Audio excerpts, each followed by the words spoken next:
I'm Nima Rajan. The federal Conservatives do not appear ready to let the We Charity controversy drop from the public sight. MP Michael Barrett, the party's ethics critic, is continuing to call for further investigative avenues, including the creation of a new anti-corruption committee. Conservative MP Michael Barrett claims that this Liberal filibustering suggests that the government has something to hide. And he joins us now. Thank you for joining us on Forum Daily, Mr. Barrett. Thanks for having me on. So a lot of topics discussed in yesterday's meeting, yet no progress towards the probe. What is stopping this investigation from moving forward? You know, this goes back to the August prorogation of Parliament by Justin Trudeau. I'm Nima Rajan. The federal government survived a confidence vote on Tuesday on its throne speech thanks to the expected support of the New Democrats. Also expected was the opposition from the Conservatives and the Bloc Québécois. But what the minority Liberals may not have anticipated was to have the throne speech opposed by the Green Party. And the Greens are making headlines right now for not supporting the Liberals' throne speech. Can you tell us more on why you decided to make this move? Well, our approach is always one of cooperation, and I really believe that people in Canada are demanding that.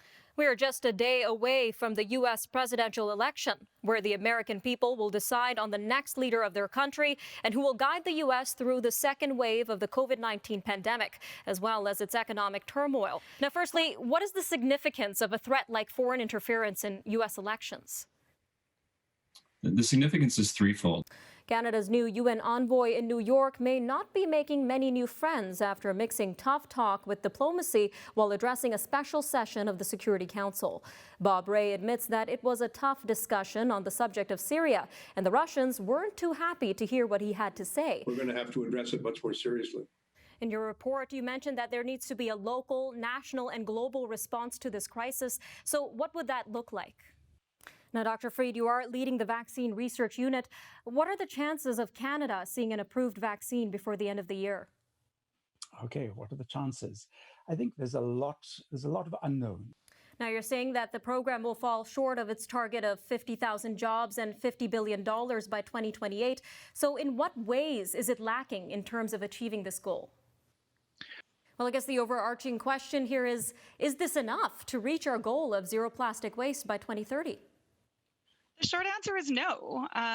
I noticed in late September, IHME projected 16,214 deaths by January 1st for Canada. Why has that number jumped to over 19,000? Because we have seen in Canada, in many parts of Canada, that people are letting down their guard. And has herd immunity ever been reliable in terms of fighting the spread of a disease or virus? So to put it that way, what we would say is it has been helpful when we're talking about our vaccines. Now, bearded officers, they were sidelined since March, since the start of the pandemic. So it took 6 months for the RCMP to resolve this issue.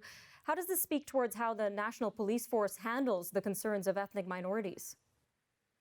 Well, there's definitely an issue of systemic discrimination and systemic racism in the RCMP.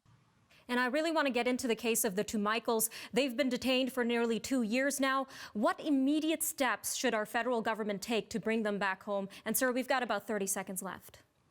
In addition to calling for that urgent meeting of the G7, the Canadian government really needs to start engaging constructively with the private sector. Now, this coalition aims to pave the way for future Mars expeditions. So I have to ask this, Mr. Wood, how far are we from something like this? It's hard to know exactly how long it will be before humans set foot on the red planet. All right, that'll do it for your look at national and international news for today. For news on demand, always check out our website, thenewsforum.ca, and catch us tomorrow at 6 o'clock. We'll see you then. Take care.